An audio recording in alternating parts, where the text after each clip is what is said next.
एक नए लेक्चर इस मैग्नेटिक फोर्स वाले टॉपिक पे। लास्ट लेक्चर में हम लोग सीख रहे थे कि किसी चार्ज को जब किसी मैग्नेटिक फील्ड में फेंक रहे थे तो कुछ फोर्स लग रहा था। फोर्स इस बात पे भी डिपेंड कर रहा था कि उस मैग्नेटिक फील्ड में चार्ज को कितने एंगल पे फेंक रहे हैं। जितने अलग अलग एंगल पे उस चार्ज को उस फील्ड में फेंकेंगे उसके ऊपर फोर्स उतना अलग अलग लगने का बात। फोर्स तो पढ़े ही थे और साथ साथ ये भी पढ़ने का कोशिश कर रहे थे कि उस फोर्स के कारण उस चार्ज के मोशन में किस तरह का चेंजेस होगा, दैट इज किस तरह का पाथ फॉलो करेगा। जिसमें दो कंडीशन में बात किए थे कि जब मैग्नेटिक फील्ड के डायरेक्शन या अपोजिट डायरेक्शन में चार्ज को फेंकते थे तो चार्ज पे कोई फोर्स नहीं लगता था, उस रीजन से अनडिवाइडेड पास करता था। एक और पॉइंट सीखे थे कि जब परपेंडिकुलर मैग्नेटिक फील्ड में चार्ज को फेंक रहे हैं तो पार्टिकल का पाथ सर्कुलर हो रहा था with same speed. Magnetic field में चाहे चार्ज कितना भी मूव करे, फोर्स हमेशा वेलोसिटी के परपेंडिकुलर होने के कारण उस चार्ज के ऊपर कोई वर्क ही नहीं हो रहा था, स्पीड चेंज करने का बात ही नहीं था। परपेंडिकुलर मैग्नेटिक फील्ड में चार्ज को जब प्रोजेक्ट कर रहे थे पार्टिकल बराबर स्पीड से एक सर्कुलर पाथ पे मूव कर रहा था। हाँ, उसी में ये भी रिलेट किए अलग अलग कंडीशन में कि जहां पे हर जगह फील्ड था, पूरे के पूरे रीजन में फील्ड था, तो पार्टिकल कंप्लीट सर्कुलर बनाता था। अगर आधे रीजन में था तो सेमी सर्किल बनता था। अगर आधे रीजन के बजाय अगर कुछ ही थिकनेस का था तो सर्कुलर बनाते हुए उस रीजन से बाहर निकल जा रहा था। अलग अलग कंडीशन में लास्ट लेक्चर में सीखे थे कि परपेंडिकुलर फील्ड में पार्टिकल का तो पाथ सर्कुलर था, लेकिन मैग्नेटिक फील्ड का रीजन अलग अलग होने के कारण सर्कुलर में पूरा सर्किल भी था, कुछ सेगमेंट में भी सर्किल था, कितने एंगल से घूमेगा, टाइम ऑफ स्पिन कितना होगा, सारा लास्ट वाले लेक्चर में सीखे। अगर उसी में थोड़ा सा और आगे अगर कंटिन्यू करें, कुछ न्यूमेरिकली उससे रिलेटेड कंटिन्यू करें कि परपेंडिकुलर फील्ड में पार्टिकल का पाथ जो सर्कुलर होने का कोशिश हो रहा था उससे रिलेटेड न्यूमेरिकल किस तरह से पूछा जाता है उसके बारे में थोड़ा बात करें। एक पॉइंट निकाले थे कि जब परपेंडिकुलर फील्ड में जब चार्ज को फेंक रहे थे तो चाहे पूरा सर्किल में घूमे चाहे ना घूमे, उस सर्किल का जो रेडियस था आ रहा था mv/bq। हाँ, इस वेलोसिटी के टर्म में लिखने के बजाय इसको मोमेंटम के टर्म में लिख रहे थे, उसको काइनेटिक एनर्जी के टर्म में लिख रहे थे, उसको पोटेंशियल डिफरेंस के टर्म में लिख रहे थे कि चार्ज को मैग्नेटिक फील्ड में कितना भी रखे उसका स्पीड नहीं चेंज करेगा। जनरली मैग्नेटिक फील्ड में इंटर करवाने से पहले चार्ज को एक्सेलरेट करते हैं इलेक्ट्रिक फील्ड में v वोल्टेज। तो अलग अलग कंडीशन में रेडियस का फॉर्मूला यूज किए थे, निकाले थे। अब है उसको न्यूमेरिकली किस तरह से पूछा जाता है। परपेंडिकुलर फील्ड में पार्टिकल का जो पाथ सर्कुलर था, जिसका कुछ रेडियस था, उसको चाहे जिसके टर्म में भी रिलेट कीजिए, आपको सबसे पहले चाहिए कि जिस चार्ज को फेंक रहे हैं उसका चार्ज कितना और उसका मास कितना, हर केस में। तो सबसे पहले हम लोग थोड़ा सा रिलेट करने का कोशिश करेंगे कि अगर कोई चार्ज पार्टिकल दिया है जिसको मैग्नेटिक फील्ड में फेंक रहे हैं, उस चार्ज पार्टिकल का मास कितना, चार्ज कितना, क्योंकि वो पता रहेगा तभी आप रिलेट कर पाइएगा। तो कुछ पॉइंट आप बोल सकते हैं, एक नोट लिख रहे हैं यहां पे कि अलग अलग चार्ज पार्टिकल जिसको मैग्नेटिक फील्ड में फेंकेंगे उसमें रहता क्या है और उसमें चार्ज कितना होगा, मास कितना होगा। क्योंकि अगर ये रिलेट करने आता है तभी आप उससे रिलेटेड न्यूमेरिकल बना पाएंगे। एक करके अगर डिफरेंट चार्ज पार्टिकल का बात करें तो सबसे पहला जो चार्ज पार्टिकल बात करेंगे इलेक्ट्रॉन। अगर किसी इलेक्ट्रॉन को अगर मैग्नेटिक फील्ड में फेंक रहे हैं, पार्टिकल का चाहे पाथ जैसा भी हो, रिलेट करने के लिए सबसे पहले हमको उसका मास और चार्ज चाहिए। इलेक्ट्रॉन जिसमें अगर बात करें तो सिर्फ एक इलेक्ट्रॉन होता है, जिसका चार्ज याद कीजिए एक इलेक्ट्रॉन के बराबर, that is 1.6 into 10 to the power. अगर मास का बात कीजिए तो mass of electron 9.1 into 10 to the power -31 कीजिए। अगर जरूरत पड़े तो न्यूमेरिकल इस तरह से बैठा सकते हैं। जनरली क्वेश्चन में इलेक्ट्रॉन के अलावा जो क्वेश्चन में चार्ज पार्टिकल यूज होता है वो प्रोटॉन। प्रोटॉन का अगर कंस्टिट्यूएंट का बात कीजिएगा तो प्रोटॉन में सिर्फ एक प्रोटॉन होगा जिससे मैटर बना। चार्ज का बात कीजिएगा तो चार्ज ऑन इलेक्ट्रॉन था, चार्ज ऑन प्रोटॉन एक इलेक्ट्रॉन के बराबर ही होता है, बस अंतर। तो अंतर में ज्यादा ये लिख सकते हैं माइनस, ये प्लस।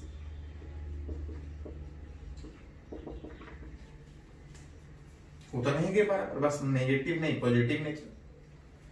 मास ऑफ प्रोटॉन अगर बात कीजिएगा तो 1.67 इंटू 10 टू द पावर -27 के, जो कि अगर रिलेट कीजिएगा तो 1837 टाइम्स ऑफ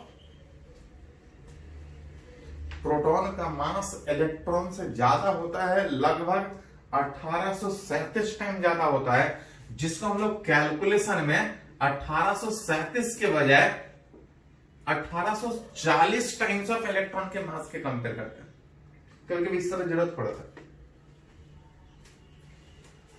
नेक्स्ट अगर बात करें तो इलेक्ट्रॉन हो गया, प्रोटॉन हो गया। अगर हाइड्रोजन प्लस का बात कीजिए, हाइड्रोजन प्लस का बात कीजिएगा तो एक्चुअली हाइड्रोजन में एक प्रोटॉन और एक इलेक्ट्रॉन होता है, हाइड्रोजन में न्यूट्रॉन नहीं होता है।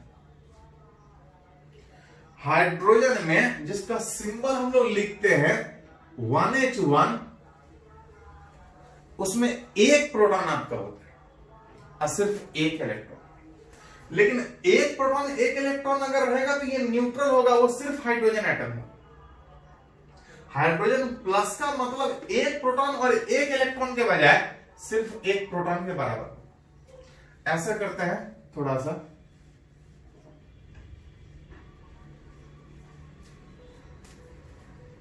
पहले हाइड्रोजन एटम जिससे हमको समझ में आए कि है क्या। हाइड्रोजन एटम अगर बात कीजिएगा तो इसमें एक प्रोटॉन और एक इलेक्ट्रॉन, जिसमें अगर चार्ज का बात कीजिएगा तो एक प्रोटॉन भी है और एक इलेक्ट्रॉन भी है। ओवरऑल अगर बात कीजिएगा तो इलेक्ट्रिकली न्यूट्रल। मास का बात कीजिएगा तो प्रोटॉन भी था और इलेक्ट्रॉन भी था, लेकिन इलेक्ट्रॉन के कंपेयर में प्रोटॉन का मास बहुत ज्यादा होने के कारण इसको अप्रोक्सीमेटली आप प्रोटॉन के बराबर लिख सकते हैं मास। लेकिन ध्यान रखें, हाइड्रोजन एटम जब तक नहीं कुछ बोला जाए न्यूट्रल मान के चले। जिसके ऊपर चार्ज का बात कीजिएगा 0 का। हाँ, अगर हाइड्रोजन प्लस बोला जाए तो हाइड्रोजन प्लस तब होगा जब उससे इलेक्ट्रॉन बाहर निकलेगा। इलेक्ट्रॉन जो बाहर निकलेगा तो इसमें सिर्फ एक प्रोटॉन, और जिसके ऊपर चार्ज का बात कीजिएगा तो एक इलेक्ट्रॉन के बराबर पॉजिटिव चार्ज। मास का बात कीजिएगा तो एक प्रोटॉन के बराबर। तो दोनों में अंतर थोड़ा समझ सकते हैं। हाँ, क्वेश्चन जरूरत पड़े, हाइड्रोजन एटम चार्जलेस होगा। अगर मैग्नेटिक फील्ड में फेंकेंगे तो कोई फोर्स नहीं लगेगा क्योंकि चार्ज नहीं। हाँ, हाइड्रोजन प्लस को फेंकिएगा तो चार्ज है, फोर्स लगेगा। इसको समझने के लिए और अच्छे से, अगर हाइड्रोजन के बजाय अगर हीलियम का बात करें, अगर हीलियम एटम का बात करें तो याद कीजिए पढ़े हैं हीलियम को इस तरह से लिख। हीलियम को इस तरह से लिखने का मतलब आप बोल सकते हैं कि इसमें 2 प्रोटॉन, 2 न्यूट्रॉन और 2 इलेक्ट्रॉन होता है। 2 प्रोटॉन और 2 + 2 4 प्रोटॉन और न्यूट्रॉन, और जितना पॉजिटिव चार्ज उतना ही इलेक्ट्रॉन। अगर इसके ऊपर चार्ज का बात कीजिएगा तो जितना पॉजिटिव चार्ज उतना ही निगेटिव चार्ज। न्यूट्रॉन तो न्यूट्रल। मास ऑफ, अगर इस हीलियम एटम का बात कीजिएगा तो इज इक्वल टू, यहां पे आप देख सकते हैं 2 प्रोटॉन का मास, 2 न्यूट्रॉन का मास और प्लस 2 इलेक्ट्रॉन का मास, जिसमें इलेक्ट्रॉन का मास नेग्लिजिबल होता है तो उसको आप हटा सकते हैं कंपेयर प्रोटॉन और न्यूट्रॉन से। अब प्रोटॉन और न्यूट्रॉन का मास लगभग सेम होने के कारण इसको 4 times of mass of proton लिख सकते। लेकिन अगर न्यूट्रल हीलियम एटम है, चार्ज 0 होगा, अगर मैग्नेटिक फील्ड में फेंकेंगे उसके ऊपर कोई फोर्स नहीं लगता। हाँ, इसी में अगर हीलियम प्लस अगर बोला जाए तो हीलियम प्लस का मतलब उस न्यूट्रल हीलियम एटम में जिसमें इतना था, अगर एक इलेक्ट्रॉन अगर निकाल दे तो एक इलेक्ट्रॉन निकाल देंगे तो एक इलेक्ट्रॉन के बराबर पॉजिटिव चार्ज है। इलेक्ट्रॉन निकला है मतलब प्रोटॉन बढ़ जाएगा। ओवरऑल अगर चार्ज का बात कीजिएगा तो 2 प्रोटॉन अब प्लस 1 इलेक्ट्रॉन, ओवरऑल एक पॉजिटिव इलेक्ट्रॉन के बराबर इसके ऊपर चार्ज आएगा। मास का बात कीजिएगा तो इलेक्ट्रॉन एक रहे चाहे 2 से कोई फर्क नहीं पड़ेगा। 2 प्रोटॉन और 2 न्यूट्रॉन था, मास अभी भी 4 प्रोटॉन के बराबर, क्योंकि प्रोटॉन और न्यूट्रॉन का मास सेम होता है।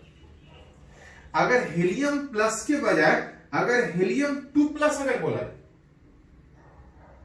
तो हीलियम 2 प्लस का मतलब 2 इलेक्ट्रॉन निकला। इसका चार्ज का बात कीजिएगा तो 2 प्रोटॉन के बराबर, कोई इलेक्ट्रॉन इसमें नहीं है, इलेक्ट्रॉन सारा निकल चुका है। इलेक्ट्रॉन रहे ना रहे उससे कोई फर्क नहीं पड़ेगा, मास 4 टाइम्स ऑफ प्रोटॉन के मास के बराबर। तो इस तरह से हीलियम एटम रहेगा तो क्या होगा, हीलियम प्लस होगा तो क्या होगा, हीलियम 2 प्लस होगा तो क्या होगा, उस तरह से रिलेट कर सकते हैं। हीलियम 2 प्लस का मतलब, तो हीलियम 2 प्लस का मतलब है कि उस हीलियम वाले एटम से दोनों प्रोटॉन इलेक्ट्रॉन निकल चुका है। हीलियम से दोनों इलेक्ट्रॉन निकल जाने का मतलब इसके पास जो बचा है उसका खाली न्यूक्लियस है, और हीलियम के न्यूक्लियस को हम लोग बोलते हैं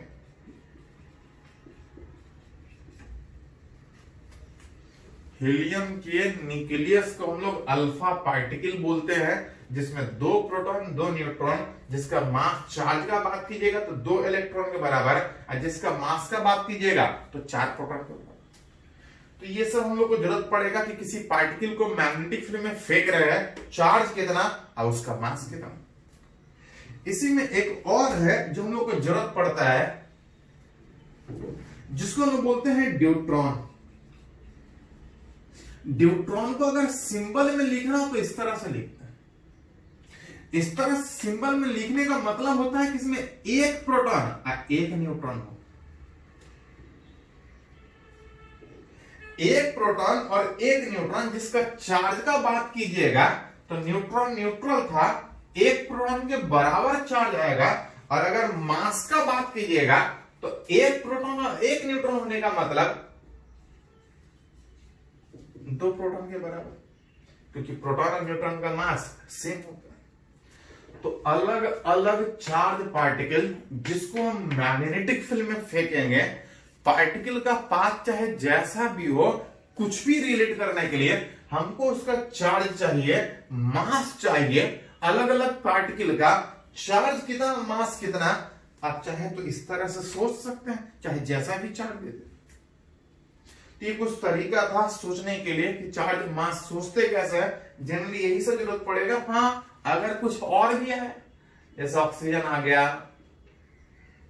कुछ और दिया हुआ है, नाइट्रोजन दिया है, तो उसमें कुछ देगा कि चार्ज कैसा है, कितना मास है, वो सब रिलेट करके देगा। जो आप इस तरह जरूरत पड़े तो सोच सकते हैं, केमिस्ट्री पढ़े हैं, रिलेट कर सकते हैं। चलिए इसको थोड़ा सा नोट कर लीजिए पहले, तो हम लोग इससे रिलेटेड न्यूमेरिकल बात करते हैं कि क्वेश्चन कैसा पूछा जाता है। इसको पहले नोट कीजिए।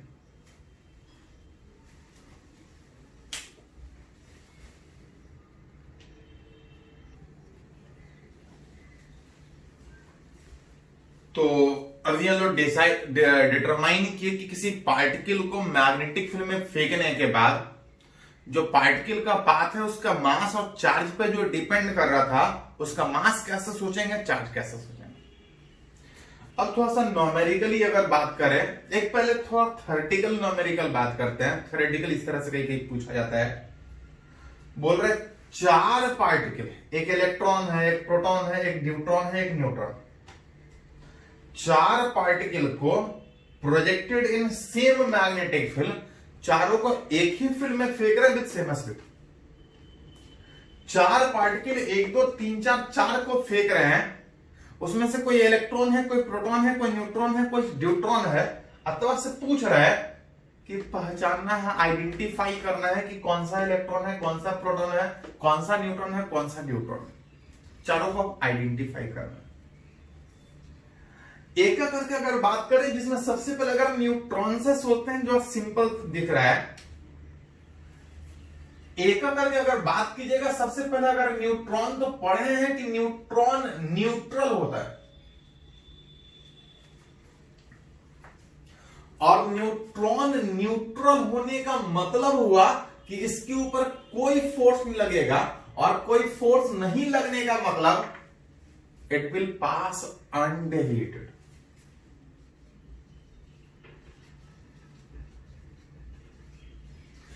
चार्ज है ही नहीं उसके ऊपर, मैग्नेटिक फील्ड में फेंकेगा, कोई फोर्स ही नहीं लगेगा, क्योंकि फोर्स तब लगेगा जब से उसके ऊपर चार्ज होगा, और अगर फोर्स नहीं लगा तो चाहे किसी भी रीजन में फेंक दीजिए, वो अनडेविएटेड पास करेगा। और अनडेविएटेड एक ही यहां पे दिख रहा है कि चारों को फेंक रहे थे, ये सीधा पास कर रहा है, अनडेविएटेड पास कर रहा है, मतलब बोल सकते हैं कि जो पाथ 3 है फॉर न्यूट्रॉन,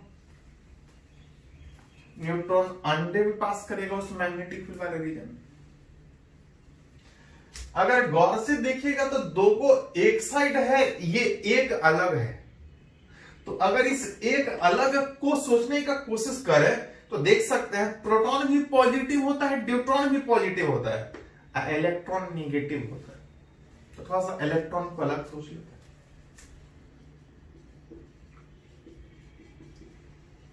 फॉर इलेक्ट्रॉन हमको पता है कि चार्ज निगेटिव हो रहा था, और चार्ज निगेटिव होने में चार्ज है, फोर्स लगेगा, फील्ड परपेंडिकुलर है, पार्टिकल का पाथ सर्कुलर होने का कोशिश करेगा। और सर्कुलर होने में सर्किल का सेंटर किधर था? तो सर्किल का सेंटर उधर था जिधर फोर्स लग रहा था। अब फोर्स किधर लग रहा था? तो जिधर V क्रॉस B था, फोर्स उधर ही था अगर चार्ज पॉजिटिव। अगर चार्ज नेगेटिव था तो जिधर V क्रॉस B था, फोर्स उसके ठीक अपोजिट। अगर रिलेट करें यहां पे V क्रॉस B, तो V ऊपर है, मैग्नेटिक फील्ड परपेंडिकुलर इनसाइड दिख रहा है। अगर V उधर है, B अंदर है, तो V cross B, A cross B इस तरह से निकालते हैं, V क्रॉस B इधर आ रहा है, V क्रॉस B इधर आने का मतलब कि अगर चार्ज पॉजिटिव है तो इधर फोर्स लगेगा, लेकिन अगर चार्ज नेगेटिव है तो इलेक्ट्रॉन पे फोर्स इस डायरेक्शन में लगेगा। अब फोर्स अगर इस डायरेक्शन में है तो इधर कहीं सेंटर मान के इलेक्ट्रॉन कहीं ऐसा घूम रहा होगा, उसके चारों तरफ परपेंडिकुलर फील्ड में पार्टिकल का पाथ सर्कुलर होने का कोशिश करेगा। जिधर फोर्स लगेगा, अगर चार्ज इलेक्ट्रॉन लिए हैं, फोर्स इधर लग रहा है, फोर्स उधर, मतलब राइट की ओर लग रहा है, राइट की ओर फोर्स लगने का मतलब उधर की ओर सेंटर कहीं मान के सर्किल में मूव करने की कोशिश करेगा, मतलब पार्टिकल का जो पाथ 4 वाला है वो फॉर इलेक्ट्रॉन हो। Undeviated that is for neutron, कोई फोर्स नहीं लग रहा था। इधर दैट इज इलेक्ट्रॉन, इधर फोर्स लगेगा इलेक्ट्रॉन पे, इधर सेंटर मान के इलेक्ट्रॉन इधर घूम रहा। फॉर अगर प्रोटॉन एंड न्यूट्रॉन का बात करें तो दोनों पॉजिटिव चार्ज है, दोनों पॉजिटिव चार्ज है, और दोनों पॉजिटिव चार्ज होने का मतलब कि जो फोर्स लगेगा वो लेफ्ट की ओर लगेगा। फोर्स लेफ्ट की ओर लगेगा, इधर सेंटर मान के दोनों सर्किल में मूव करने का कोशिश करेगा, मतलब इस दोनों में से कोई एक प्रोटॉन का है, कोई एक न्यूट्रॉन का है। अब पहचानना है कि कौन सा प्रोटॉन का, कौन सा न्यूट्रॉन। अगर गौर से देखिएगा तो एक जल्दी मूव कर रहा है, एक लेट से मूव कर रहा है। जल्दी मूव करने का मतलब ये छोटा सर्किल बनेगा, ये एक बड़ा सर्किल बनेगा। उस छोटा सर्किल और बड़ा सर्किल मतलब रेडियस किसी का कम और किसी का ज्यादा, उससे पहचान सकते हैं कि कौन प्रोटॉन और कौन सा neutron. In perpendicular magnetic field for same speed अगर चार्ज को फेंका जाए तो जो रेडियस था mv/bq में अगर सेम स्पीड से फेंकेगा तो जो रेडियस होगा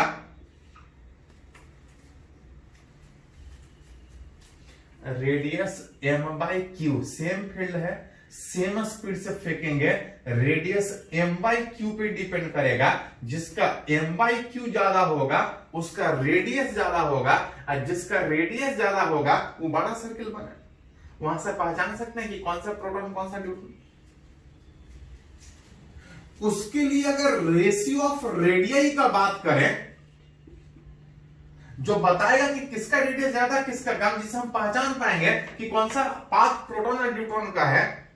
रेशियो ऑफ रेडियाई में अगर रिलेट करें तो एक प्रोटॉन था एक न्यूट्रॉन था। रेशियो निकालेगा तो मास बाई चार्ज में प्रोटॉन का मास अब प्रोटॉन का चार्ज। प्रोटॉन का मास को अगर m से लिखें, चार्ज ऑफ प्रोटॉन अगर बात करें तो एक इलेक्ट्रॉन के बराबर। दूसरा अगर ड्यूट्रॉन का मास लिखे और ड्यूट्रॉन का चार्ज लिखे तो पहले रिलेट किए थे कि इस ड्यूट्रॉन का मास कितना चार्ज कितना, जिसमें ये आया था कि ड्यूट्रॉन के पास एक प्रोटॉन के बराबर चार्ज, इस ड्यूट्रॉन के पास एक प्रोटॉन और एक न्यूट्रॉन होने का मतलब यहाँ पे दो मास ऑफ प्रोटॉन के बराबर। तो पहले इससे पहले वाले नोट में लिखे थे। अगर उस प्रोटॉन और उस न्यूट्रॉन का अगर रेशियो निकाले तो आप देख सकते हैं कि m/e वाला फैक्टर हटने के बाद ये 1:2 आ गया। 1:2 आने का मतलब कि प्रोटॉन के कंपेयर में न्यूट्रॉन का रेडियस 2 टाइम्स है। मतलब बोल सकते हैं कि न्यूट्रॉन का रेडियस प्रोटॉन से, मतलब जो छोटा सर्किल में मूव करेगा वो प्रोटॉन, जो बड़ा सर्किल में मूव करेगा वो न्यूट्रॉन। मतलब बोल सकते हैं कि जो पाथ एक 1 था एक पाथ 2 था, पाथ 1 छोटा सर्किल बन रहा है, छोटा सर्किल उसका होगा जिसका रेडियस छोटा होगा, दैट इज फॉर प्रोटॉन। अब बड़ा सर्किल वो बनाएगा जिसका रेडियस ज्यादा, दैट इज फॉर न्यूट्रॉन। तो एक थ्योरेटिकली क्वेश्चन था कि पार्टिकल को फेंक रहे हैं, डिफरेंट चार्ज पार्टिकल को, पार्टिकल किस तरह से मूव करेगा, किसका पाथ कैसा होगा, कैसे सोचेंगे, किस तरह से आइडेंटिफाई करेंगे, उससे रिलेटेड। चलिए इसको थोड़ा सा नोट कीजिए, कुछ और न्यूमेरिकल इस पे हम बात करते हैं। पहले इसको नोट कीजिए।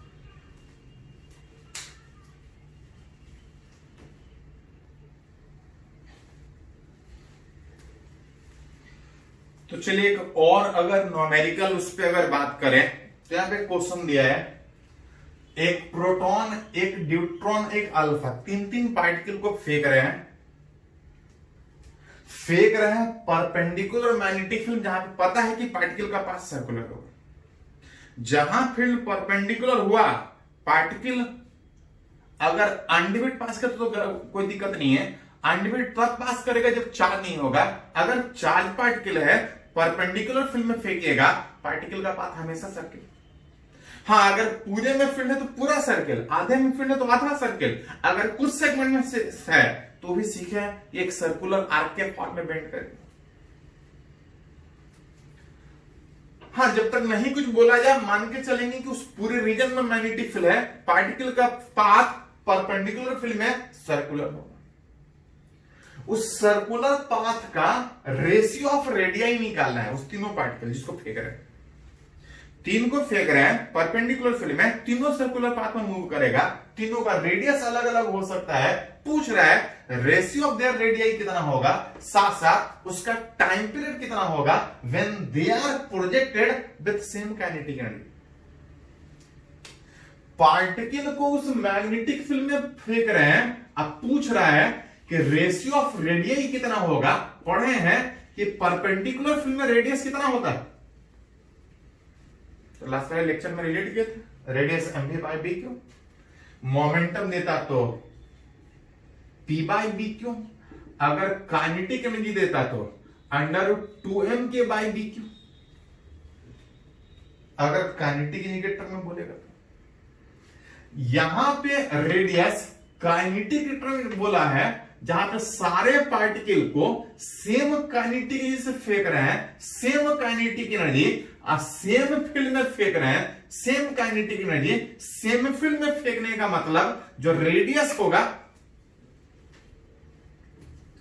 सारे को सेम काइनेटिक एनर्जी से सेम फील्ड में फेंक रहे हैं, जो रेडियस अलग अलग होगा वो किस पे डिपेंड करेगा, स्क्वायर रूट ऑफ मास और डिफरेंट पार्टिकल के चार्ज पे डिपेंड करेगा। बोल रहा है रेशियो ऑफ रेडियाई। किसका रेशियो ऑफ रेडियाई? तो 3 पार्टिकल था, एक था प्रोटॉन, एक था न्यूट्रॉन, एक था अल्फा पार्टिकल। अगर रेशियो अगर निकाले तो पहला में प्रोटॉन जिसका चार्ज इलेक्ट्रॉन के बराबर, मास प्रोटॉन का। दूसरा अगर न्यूट्रॉन का बात करें, न्यूट्रॉन में एक प्रोटॉन के बराबर चार्ज होता है, लेकिन न्यूट्रॉन में जो मास होता है वो 2 प्रोटॉन के बराबर मास होता है। उस अल्फा पार्टिकल का बात कीजिएगा तो अल्फा पार्टिकल में 4 प्रोटॉन के बराबर और चार्ज 2 इलेक्ट्रॉन के बराबर। अलग अलग पार्टिकल का चार्ज और मास पता है तो कुछ भी रिलेट कर सकते हैं। सेम वाला फैक्टर अगर हटा दीजिए तो ये 1:√2:2 2 से 2 कटने के बाद ये 1,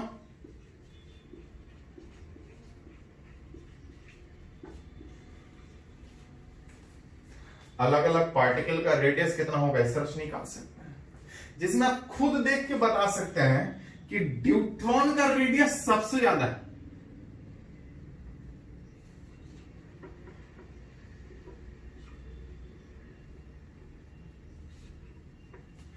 न्यूट्रॉन का रेडियस सबसे ज्यादा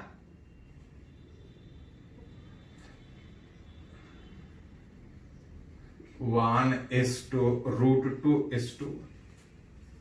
इसमें देख सकते हैं कि न्यूट्रॉन का रेडियस सबसे ज्यादा ये 1 है, अब उसके कंपेयर में √2 टाइम्स है।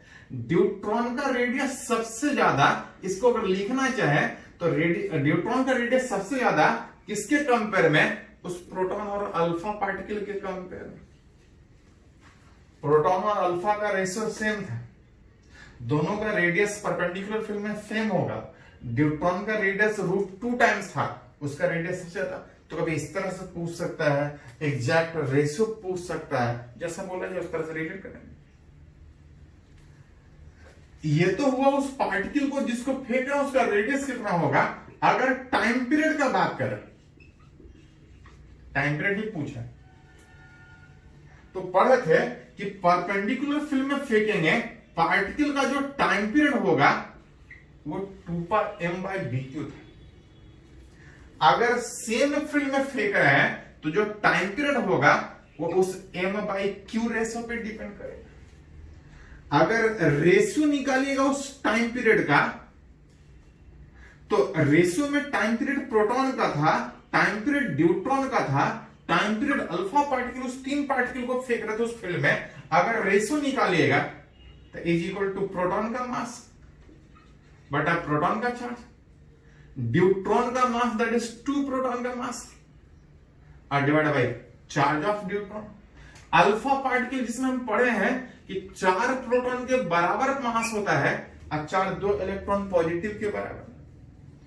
रेशियो निकालिएगा प्रोटॉन, न्यूट्रॉन और इस अल्फा पार्टिकल का रेशियो तो आ जाएगा 1:2:2। इस बार दिख रहा है कि इस दोनों का टाइम पीरियड सेम होगा, इसका टाइम पीरियड कम होगा। जिसको जरूरत पड़े तो लिख सकते हैं time period alpha, time period neutron बराबर, अब प्रोटॉन का टाइम पीरियड सबसे कम। तो जिसके टर्म में बोले उसके टर्म में जिस तरह सोचना है। ये तो पहला पार्ट था कि सारे पार्टिकल को परपेंडिकुलर फील्ड में फेंक रहे थे, पार्टिकल का पाथ सर्कुलर था, सारे को सेम काइनेटिक से फेंक रहे थे। इसी में कभी कभी आपसे पूछा जाता है कि अगर सारे पार्टिकल को परपेंडिकुलर फील्ड में फेंकें विद सेम काइनेटिक एनर्जी के बजाय एक्सेलरेटेड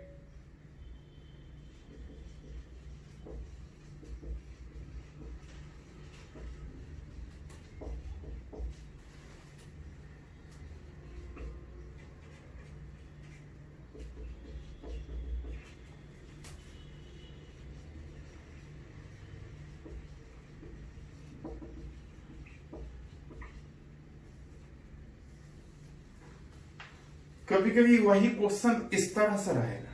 सारे पार्टिकल को पहले पार्ट में बोला गया था कि सेम काइनेटिक एनर्जी से फेंक रहे हैं, लेकिन इस बार बोल रहा है कि सारे पार्टिकल को मैग्नेटिक फील्ड में इंटर करने से पहले सारे को सेम पोटेंशियल डिफरेंस से एक्सेलरेट किया। इलेक्ट्रिक फील्ड में एक्सेलरेट करेंगे तो एनर्जी बढ़ेगा, मैग्नेटिक फील्ड में एनर्जी नहीं बढ़ता है, चाहे कितना भी पार्टिकल मूव कर ले। मैग्नेटिक फील्ड में इंटर करने से पहले इलेक्ट्रिक फील्ड में एक्सेलरेट करवा रहे हैं, सारे को सेम वोल्टेज। अतः वही क्वेश्चन है कि रेडियस कितना अलग अलग होगा, टाइम पीरियड कितना अलग अलग। अगर स्पीड देता तो यहां से सोचते, मोमेंटम देता तो यहां से सोचते, काइनेटिक एनर्जी दिया है तो यहां से सोचेंगे। अगर वोल्टेज के टर्म में दिया है तो इस फॉर्मूला को आप अरेंज करके लिख सकते हैं कि जो रेडियस था R बराबर √2mk/bq में, अगर इसको लिखे तो √2mq into v divide by bq। अगर चार्ज को वोल्टेज के टर्म में एक्सेलरेट करने का बात हो तो रेडियस कुछ इस तरह से रिलेट हुआ था, जिसको अगर हटा के लिखे कि अगर सेम फील्ड में बी सेम फील्ड में सारे चार्ज को अगर सेम वोल्टेज से एक्सेलरेट कराए तो भी सेम बी सेम हट जाएगा और जो बचेगा ऊपर √m बचेगा और √q कटने के बाद नीचे q बचेगा। मतलब रेशियो ऑफ रेडियस किस पे डिपेंड करेगा, उस m/q के स्क्वायर रूट पे। रेडियस इस पे डिपेंड करने का मतलब अगर रेशियो ऑफ रेडियस अगर निकाले उस तीनों पार्टिकल का, कौन कौन सा, प्रोटॉन था, ड्यूट्रॉन था, अल्फा पार्टिकल, उसका रेशियो कितना होगा, स्क्वायर रूट ऑफ m/q में m/q तीनों का निकाला हुआ था, m/q तीनों का निकाला हुआ था, उसका स्क्वायर रूट का मतलब 1:√2:√2। हाँ, मान करें दूसरी चीज को फिर से लिख कि तीनों पार्टिकल का m/q पता है, यहां पे स्क्वायर रूट मेरे को चाहिए। तीनों चार्ज पार्टिकल का रेशियो ऑफ रेडियस तो चाहिए था, उसका टाइम पीरियड भी चाहिए था। टाइम पीरियड था t बराबर 2πm/bq में। यहां पे चार्ज को चाहे सेम स्पीड से फेंके, सेम काइनेटिक एनर्जी से, कोई फर्क नहीं पड़ेगा। जो टाइम पीरियड है वो b का m/q रेशियो पे डिपेंड करेगा। m/q रेशियो पे डिपेंड करने का मतलब अगर रेशियो ऑफ अगर टाइम पीरियड अगर निकाला जाए, प्रोटॉन था, ड्यूट्रॉन था, अल्फा पार्टिकल, इसका रेशियो m/q पे डिपेंड होने का मतलब जो इसका आंसर होगा वही इसका आंसर होगा। पढ़ा है कि जो टाइम पीरियड था वो स्पीड के इंडिपेंडेंट, एनर्जी के इंडिपेंडेंट था। चाहे चार्ज को कम स्पीड से फेंके चाहे ज्यादा स्पीड से फेंके, उससे उसके टाइम पीरियड को फर्क नहीं पड़ेगा। टाइम पीरियड किसमें फर्क पड़ेगा, मास और चार्ज पे डिपेंड करेगा। हाँ, अलग अलग चार्ज को फेंकेंगे, टाइम पीरियड अलग अलग। हाँ, उसका स्पीड कम हो ज्यादा हो, एनर्जी सेम हो ज्यादा हो, उससे कोई फर्क नहीं पड़ेगा उस टाइम पीरियड। हाँ, अलग अलग चार्ज है, अलग अलग मास है, टाइम पीरियड अलग अलग आएगा। इस तरह सोचें।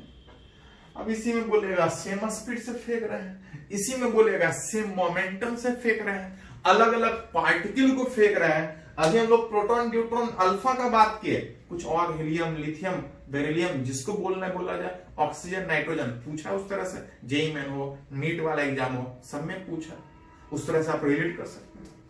हाँ, प्रोसेस पता होना चाहिए कि सोचते कैसे। चलो पहले इसको नोट करो, तो कुछ और एग्जांपल इससे रिलेटेड हम लोग बात करते हैं। पहले इसको नोट कीजिए।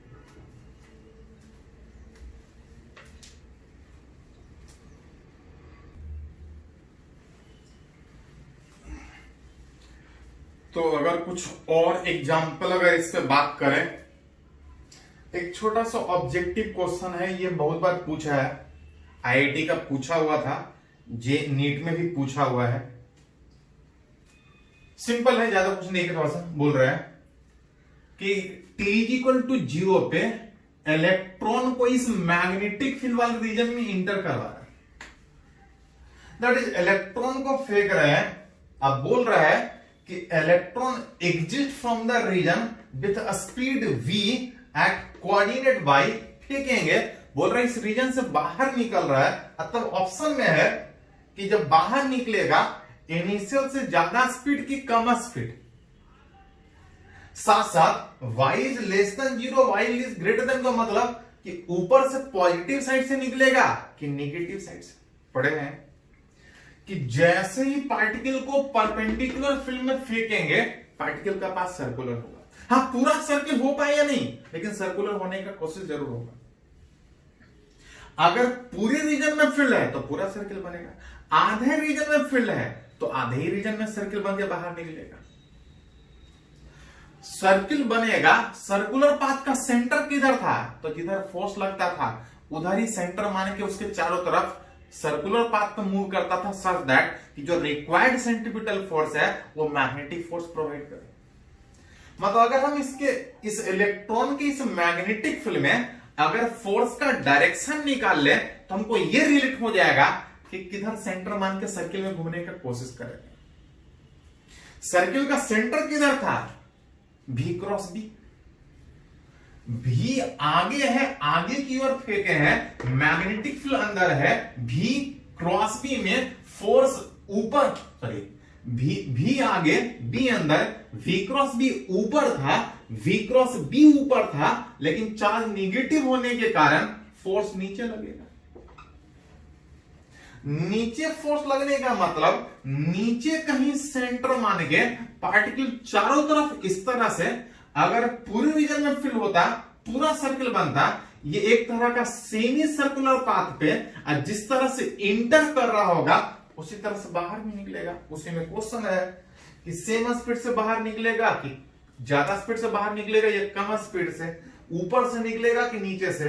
तो एक चीज तो क्लियर होगा कि नीचे से निकलेगा, y इज पॉजिटिव के बजाय y नेगेटिव। सेम स्पीड की ग्रेटर स्पीड तो पढ़े हैं कि मैग्नेटिक फील्ड में स्पीड सेम होता है, साथ में y ऊपर के बजाय नीचे में। आंसर आपसे पूछा जा रहा है कि कौन सा आंसर होगा, तो आप लिख सकते हैं कि स्पीड सेम होगा और y पॉजिटिव के बजाय y negative. Answer simple objective question, यहां पे सिर्फ ये रिलेट करना है कि इलेक्ट्रॉन ऊपर जाएगा कि नीचे जाएगा, जिधर फोर्स लगेगा उधर ही सेंटर मान के सर्कुलर पाथ पे मूव करने का कोशिश करेगा। इस तरह से आप सोच सकते हैं।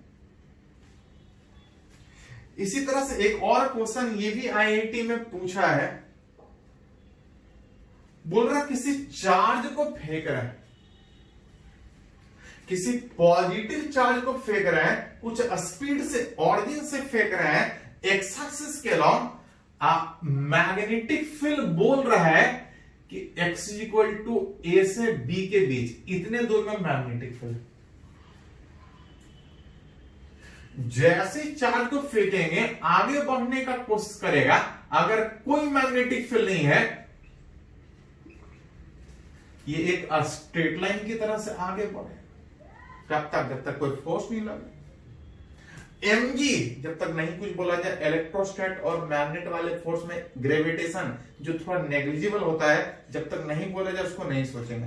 हम बोलेगा कि एयर में फेंक रहे हैं तो फिर mg लगता है। चार्ज को ऑरिजिन से फेंक रहे हैं, इतने दूर तक कोई फील्ड नहीं, charge undeviated straight line with same speed move करेगा, लेकिन बोल रहा है कि इतने दूर में मैग्नेटिक फील्ड। जैसे ही परपेंडिकुलर मैग्नेटिक फील्ड में इंटर करेगा, पार्टिकल का पाथ सर्कुलर, नीचे सर्किल बनेगा कि ऊपर सर्किल बनेगा, इट डिपेंड कि चार्ज पॉजिटिव कि नेगेटिव। V क्रॉस B किधर, V आगे मैग्नेटिक फील्ड अंदर में, V क्रॉस B फोर्स यहां पे ऊपर लगेगा। फोर्स ऊपर लगने का मतलब ऊपर कहीं सेंटर मान के पार्टिकल सर्किल में घूमने का कोशिश करेगा, पूरा का पूरा सर्किल में घूम जाता अगर हर जगह फील्ड होगा, लेकिन इधर फील्ड है ही नहीं, ये सेमी सर्किल में मूव करने का कोशिश करेगा अगर पूरे में फील्ड, लेकिन पूरे में फील्ड के वजह इधर भी कुछ दूर तक ही फील्ड। अब पूछ रहा है कि कितने मिनिमम स्पीड से उसको फेंकें, कितने मिनिमम स्पीड से उसको फेंकें कि particle just enter the region X is greater than B. बोल रहा किस मिनिमम स्पीड से फेंके कि यहां तक तो सीधा जाए, यहां पे सर्कुलर होने का कोशिश में पूरा का पूरा सर्किल घूमने के बजाय दूसरे रीजन में इंटर करे। दूसरे रीजन में इंटर करने का मतलब उसको पूरा का पूरा सर्किल में घूमने का मौका नहीं मिलेगा। आप लिख सकते हैं कि particle will enter in region x is greater than b, जब उसको सर्किल में घूमने का मौका नहीं मिलेगा। अगर सर्किल में घूमने का मौका मिल जाता तो ये बाहर निकलता ही अंदर ही रह जाए, वापस इधर आ जाता, जैसे यहां पे इस तरह से आया। पार्टिकल दूसरे रीजन में इंटर करेगा, इंटर तब करेगा जब उसका जो रेडियस है इस विड्थ b माइनस ए से ज्यादा हो। जितने दूर में फील्ड है अगर उससे उसका रेडियस कम हुआ तो ये सर्किल में घूम जाएगा। अगर इसका रेडियस ज्यादा हुआ तो सर्किल में घूमने का मौका नहीं मिलेगा, आप दूसरे रीजन में इंटर कर जाएगा, जो मेरे को चाहिए कि दूसरे रीजन में इंटर होना चाहिए। दूसरे रीजन में इंटर कब होगा? जब उसका रेडियस जो है इस मैग्नेटिक फील्ड वाले रीजन वाले विड्थ से ज्यादा हो कि उससे बाहर निकल सके। जो रेडियस था mv by bq should be greater than b minus a, यही हमसे भी पूछा है, should be greater than bq b minus a by m। Speed इतना या इससे ज्यादा, दैट इज मिनिमम स्पीड अगर पूछा जाए तो ऐसे लिख सकते हैं कि कम से कम अगर इतने स्पीड से चार्ज को फेंकेगा तो पार्टिकल उस रीजन से बाहर निकल के दूसरे रीजन में इंटर करेगा। हाँ, इस तरह से सीखे थे कि दूसरे रीजन में इंटर करेगा तो कितना angle of deflection, time off spin. हाँ, अगर पूछता उस तरह से कुछ देता तो रिलेट करते हैं कितने एंगल से कितना टाइम ऑफ स्पिन, सारा लास्ट वाले लेक्चर में रिलेट किया। चलिए इसको थोड़ा सा नोट करो, कुछ और इस पर न्यूमेरिकल हम लोग बात करने का कोशिश करते हैं।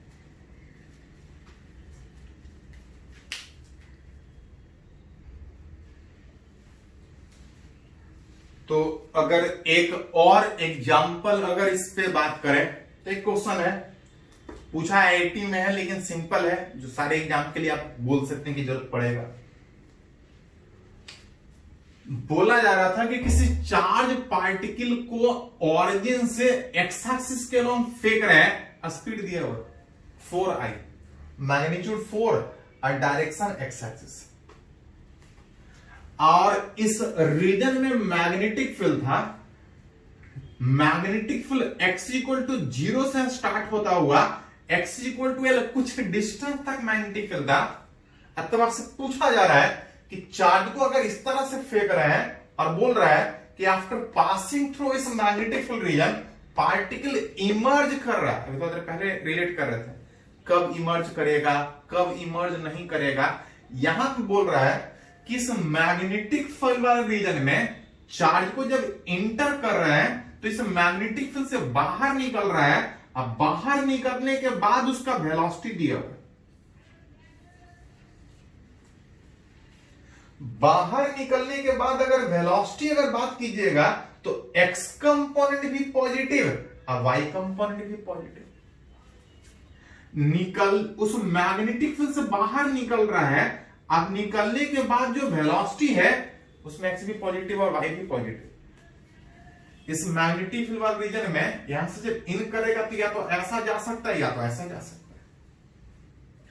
अगर ऐसा गया तो x में स्पीड पॉजिटिव y में पॉजिटिव, अगर ऐसा गया तो इसका x में पॉजिटिव y में निगेटिव होगा।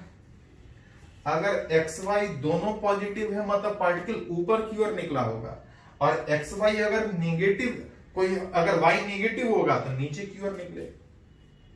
तो यहां पे क्लियर किए हुए है कि स्पीड दिया है कि बाहर निकलने के बाद कितना है, दोनों पॉजिटिव का मतलब कि जरूर पार्टिकल कुछ इस तरह से निकला हो।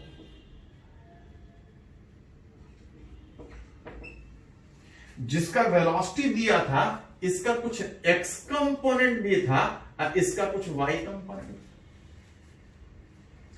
एक्स कंपोनेंट पॉजिटिव है और वाई कंपोनेंट भी पॉजिटिव है। क्लियर किए हुए? हाँ, ऊपर भी जा सकता था, नीचे भी जा सकता था, लेकिन वेलोसिटी दे दिया है मतलब क्लियर है कि ऊपर जा रहा है। अथवा आपसे पूछ रहा है कि मैग्नेटिक फील्ड कितना हो। मैग्नेटिक फील्ड कितना में ये भी पूछा था कि कौन से डायरेक्शन में होगा। तो सबसे पहले डायरेक्शन भी निकालना होगा और साथ में मैग्नीट्यूड भी। पार्टिकल इस परपेंडिकुलर फील्ड में अगर पॉजिटिव चार्ज है तो अगर पहले अभी रिलेट कर रहे थे कि फोर्स ऊपर की ओर लगेगा तभी पार्टिकल इस तरह से सर्कुलर पाथ पे मूव करेगा, और ऊपर की ओर फोर्स तब लगेगा जब मैग्नेटिक फील्ड में। अगर नीचे की ओर जाता है तो फोर्स नीचे लगना चाहिए था, मैग्नेटिक फील्ड बाहर होता। कैसे? तो V क्रॉस B, फोर्स ऊपर, पार्टिकल इस तरह के सर्कुलर पाथ पे मूव करेगा। मतलब अगर डायरेक्शन लिखने का बात करें तो आप लिख सकते हैं कि उस रीजन में मैग्नेटिक फील्ड अंदर जाएगा। देखिए माइनस के का मैग्नेटिक फील्ड, यही वाला क्वेश्चन था जिसमें हमको ये निकल गया कि मैग्नीट्यूड का तो पता नहीं लेकिन डायरेक्शन माइनस के का। अब आपको मैग्नीट्यूड चाहिए। एक डाटा दिया है कि पार्टिकल इस तरह से इस रीजन से बाहर निकल रहा है। मैग्नेटिक फील्ड था जिसका मैग्नीट्यूड और डायरेक्शन निकाल चुके हैं। क्वेश्चन में दिया है कि पार्टिकल इतने वेलोसिटी से बाहर निकल रहा है, एक्स कंपोनेंट वाई कंपोनेंट पता है, मतलब ये बता सकते हैं कि कितने एंगल से बाहर निकल रहा है। और जितना एंगल से बाहर निकलेगा, हम लोग लास्ट वाले लेक्चर में सीखे थे कि उतना ही एंगल से डिफ्लेक्ट भी करेगा। फेंके यहां से थे, जितना एंगल से इधर बेंड करेगा उतना ही एंगल से वो डिफ्लेक्ट भी करेगा। अब चाहे तो रिलेट भी कर सकते हैं। ये अगर सेंटर था, कहीं सेंटर मान के सर्किल में मूव करने की कोशिश कर रहा होगा इस तरह, मतलब ये थीटा दिया मतलब एंगल ऑफ डिफ्लेक्शन दिया है। एंगल ऑफ डिफ्लेक्शन आप रिलेट कर सकते हैं। जहां पे याद कीजिए angle of deflection, angle of deflection अगर बात करें तो अगर इस मैग्नेटिक फील्ड का विड्थ अगर L है, अगर इसका रेडियस अगर R, तो यहां से रिलेट कीजिएगा तो साइन थीटा बराबर परपेंडिकुलर बाई हाइपोटेनस। और एक और तरीके से एंगल ऑफ रिफ्लेक्शन रिलेट कर सकते हैं उस वेलोसिटी से, tan थीटा बराबर V बाई बटा Vx। पार्टिकल का वेलोसिटी दिया है, X component Y component, angle कितने से बाहर निकल रहा निकाल सकते हैं, वही एंगल ऑफ डिफ्लेक्शन होगा। दैट इज वाई कंपोनेंट यहां से 2 आ रहा था, एक्स कंपोनेंट 2√3। जहां से रिलेट कीजिएगा तो ये 1/√3 में, दैट इज थीटा बराबर 30 डिग्री। ये एंगल ऑफ किसका? वेलोसिटी का। जो एंगल ऑफ वेलोसिटी था वही एंगल ऑफ डिफ्लेक्शन भी था, which sine 30 degree. Sine 30 degree, sine 30 कितना होता है? थीटा बराबर 30 डिग्री। जितने एंगल से बाहर निकल रहे हैं यहां से रिलेट कीजिएगा तो एक रिलेशन में रिलेट कर सकते हैं, R बराबर 2 है। अगर इस फील्ड का रीजन दे दिया जाए, रेडियस निकालना हो तो निकाल सकते हैं, लेकिन एक्चुअली रेडियस नहीं पूछा था, उस मैग्नेटिक फील्ड में जो रीजन में था उस फील्ड का मैग्नीट्यूड पूछा था जब टाइम ऑफ स्पेंट दिया हुआ। बोल रहा है t=0 पे यहां से एंटर कर रहा है, इतने समय के बाद बाहर निकल रहा है, टाइम ऑफ स्पेंट दिया है, और तब पूछ रहा है कि मैग्नेटिक फील्ड कितना। रेडियस पूछता तो यहां से निकाल लेते। मैग्नेटिक फील्ड पूछा है, टाइम ऑफ स्पेंट पढ़े थे मैग्नेटिक फील्ड जिसमें यह था कि टाइम पीरियड बताता था कि पूरा सर्किल में घूमने में कितना समय लगेगा। पूरा सर्किल का मतलब 2 पाई एंगल घूमने में कितना समय लगेगा, 2 पाई एंगल घूमने में इतना समय लगेगा। तो एक एंगल घूमने में कितना समय, तो एक एंगल में जो घूमने का समय था t/2 पाई। एक एंगल घूमने में इतना समय, तो थीटा एंगल घूमने में कितना समय लगेगा। ये हम लोग रिलेट किए थे लास्ट वाले लेक्चर में, टाइम ऑफ असेंट, अलग अलग कंडीशन, जहां से टाइम पीरियड का वैल्यू था 2 पाई m, टाइम पीरियड था 2 pi m by B Q divide by 2 pi into theta में 2 पाई हट जाएगा, m by B Q into theta. यहां पर थीटा बता रहा है कितने एंगल से डिफ्लेक्ट करेगा, अतः से पूछ रहा है कि इतने समय के बाद अगर फील्ड से बाहर निकले तो फील्ड का वैल्यू d बराबर, d ऊपर जाएगा m by Q into T into theta में कुछ मास था कुछ चार्ज था, टाइम ऑफ स्पेंड दिया था 10 मिली सेकेंड, थीटा एंगल दिया था उस रीजन में, उस थीटा का वैल्यू 30 डिग्री को अगर रेडियन में लिखेगा π/6।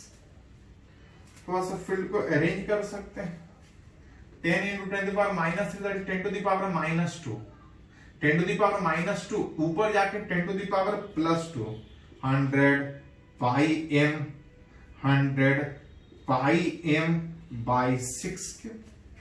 अब इसको थोड़ा सा चाहे तो अरेंज कर सकते हैं 50 pi m by 3 क्यों, जिसके टर्म में, और अगर अरेंज पाई को हटाना हो, मास चार्ज देगा उसके टर्म में निकालना हो, रेडियस पूछा जाए, लेंथ देता, जैसा पूछा जाए उस हिसाब से रिलेट कर सकते हैं, जो पूछा जाए। हाँ दिया था इधर से इन कर रहा, ऊपर से बाहर निकल रहा, इसका मतलब फील्ड अंदर। कितना फील्ड, जब बोला था इतने मिली सेकंड के बाद वो फील्ड से बाहर निकल रहा। स्पीड दिया था तो एंगल ऑफ डिफ्लेक्शन निकल गया, जरूरत पड़े तो रेडियस निकाल सकते हैं। हमको फील्ड चाहिए तो टाइम ऑफ स्पेंड दिया था, फॉर्मूला रिलेट करके फील्ड निकाल ली। ये आईआईटी में एडवांस में पूछा हुआ है, आसान है, सोच सकते हैं तरीके से। चलिए इसको नोट कीजिए पहले।